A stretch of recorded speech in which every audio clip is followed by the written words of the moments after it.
Hey everyone, Coach Sabin here with Return to Fit, and this is Fitness Tip Tuesday. We're going to continue our series on real core training. This is part 3, and today we're going to talk about how to program your core training to get results. To start, I'll recap what we talked about the last 2 episodes. We talked about what core training really is. We tackled the misconception of ab training versus core training. We defined what the core is based on the just 3 major muscles. There's more muscle groups that are involved, but we talked about the transversus abdominis, the rectus abdominis is our abs, and our obliques.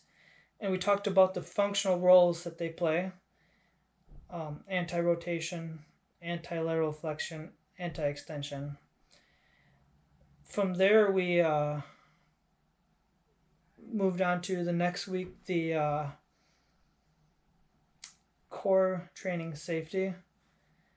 The 3 big points were: don't push through bad form because it can cause pain. Don't continue a movement if it's causing you pain, because if your form's good and you're still feeling pain, then you probably need to get to the doctor, get that checked out. And then you need a warm-up, a dynamic warm-up that prepares you for core training. And so that was last week. Moving on to this week, we'll start by defining what the results are.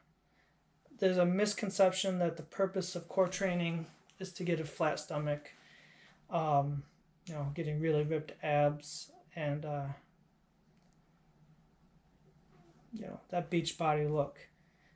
In order to do that, you have to reduce your calories so that you're in a deficit, lose weight to get to a really low body fat. And core training is actually not very effective in helping you do any of that.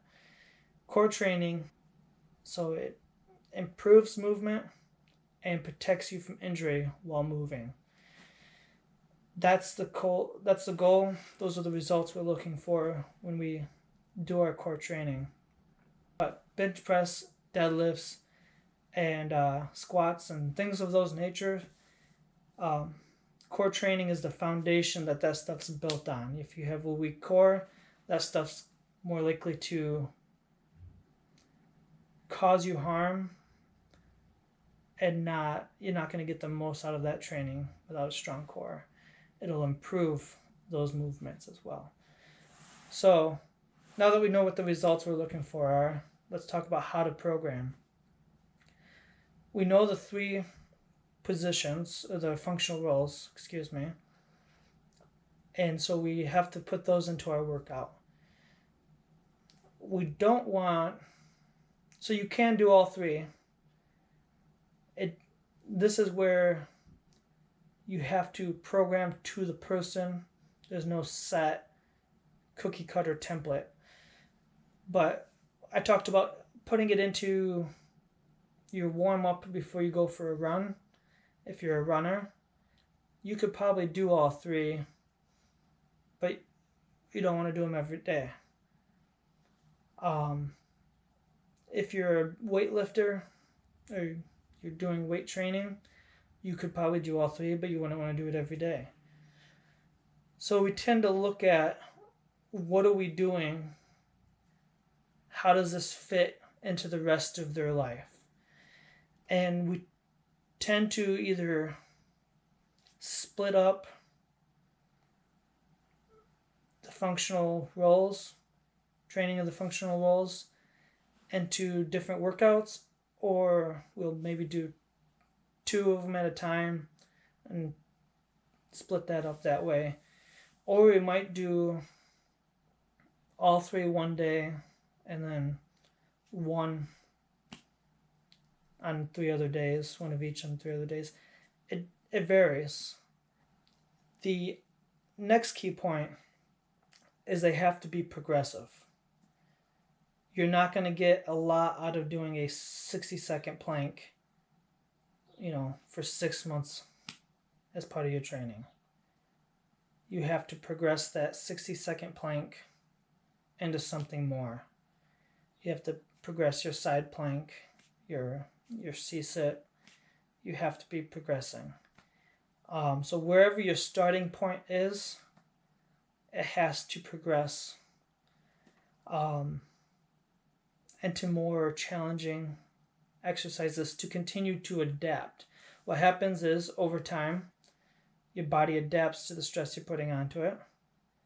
And so we have to increase that stress to continue to get that adaptation. And every exercise has its limit. And there's usually something you can do to constantly improve. And that's one of the, in every area of life, you need to constantly be looking to improve. That's, again, I'd get off topic here, but continuous improvement is just, it's the way of life. You do that or you become irrelevant and die. So we have to progress our core training. To progress, we have to have a starting point. To have a starting point, we have to have an assessment to see where we're at. One of the things I do with my clients is part of our assessment is a movement screening. Part of that movement screening has two movements. It's a 30-second plank, and they can perform it. They get a rating based on how it looks, their form, all that good stuff, and whether they do it or not. And a Turkish get up with no weight, it's just one arm in the air if they get up and how that looks. And that tells us a lot about their core strength ability and gives us kind of an idea of where to start. So an assessment is part 3, key point number 3, knowing where to start. Then, once we know where to start, we plan our progression. So having a plan is key point number 4. So a lot of our beginning work is focusing on creating stability in those 3 main functional roles. What we progress to is creating power and movement through those 3 roles. And that is key. So what the final product looks like is, stage 1, phase 1, level 1, whatever you want to call it. You are assessing and you're focusing on creating a strong, stable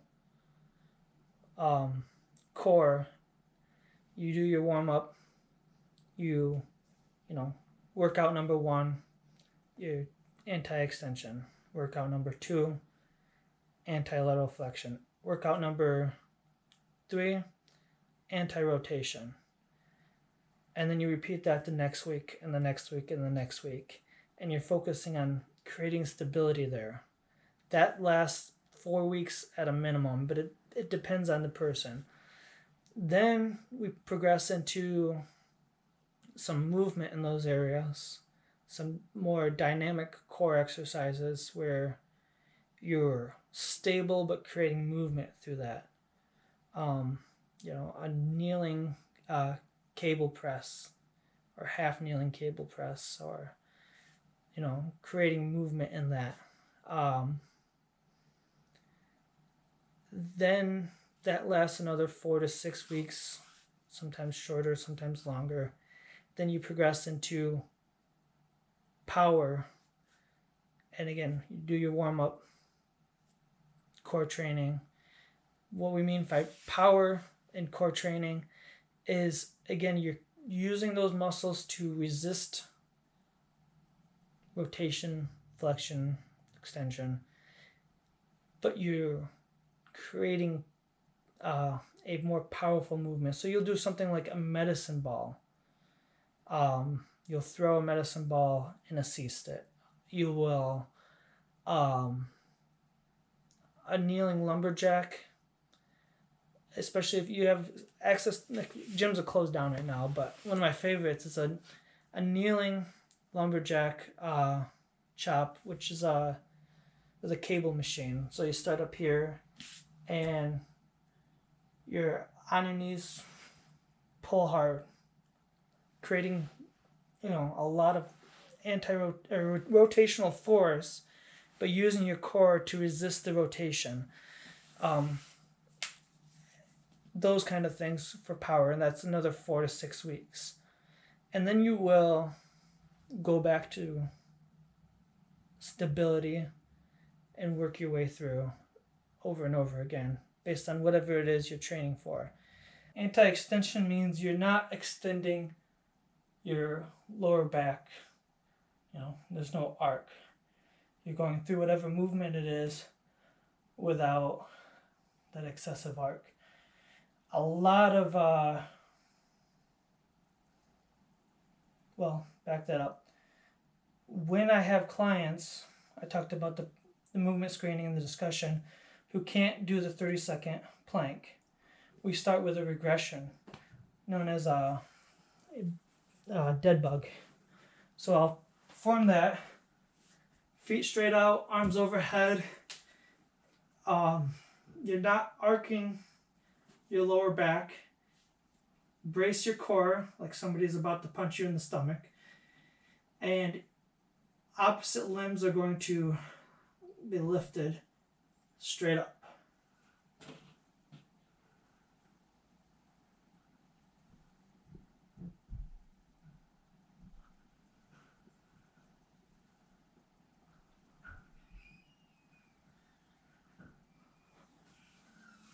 You start with a low amount of reps. Hit it at least twice a week. And then from there you'll go into increasing reps, increasing the number of sets, and progress into a plank. Plank is our go-to anti-extension exercise. So your elbows are going to be directly beneath your shoulders. You want to be up on your toes, body in a straight line. Things you want to avoid: drooping of the head, looking up. Keep your neck, your head in a neutral spine. You don't want to sag side to side, forward or backwards. Keep those elbows underneath. You don't want to droop your back. You're actually training to resist that. And you don't want to prop up or tent up. So straight line with your spine from your head all the way to your tailbone. Shoulders over the elbows.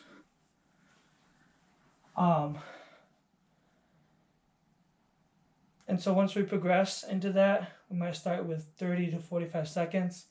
From there, we'll move forward, work our way up to 90 seconds, 2 or 3 sets in a workout. And then after 90 seconds becomes feasible, we move into a more dynamic anti-extension exercise. This is an ab wheel. This exercise is called Ab Wheel Rollout. Excuse me. Some of the same safety tips. You don't want to droop your head or look up or follow the wheel with your eyes. You want to keep your neck in a neutral spine, eyes to the floor. And you don't want to arch your lower back on that. That's going to cause some pain, discomfort, and possibly more serious injury. So you start on your knees, hands beneath your shoulders. You extend at the hips and then roll forward.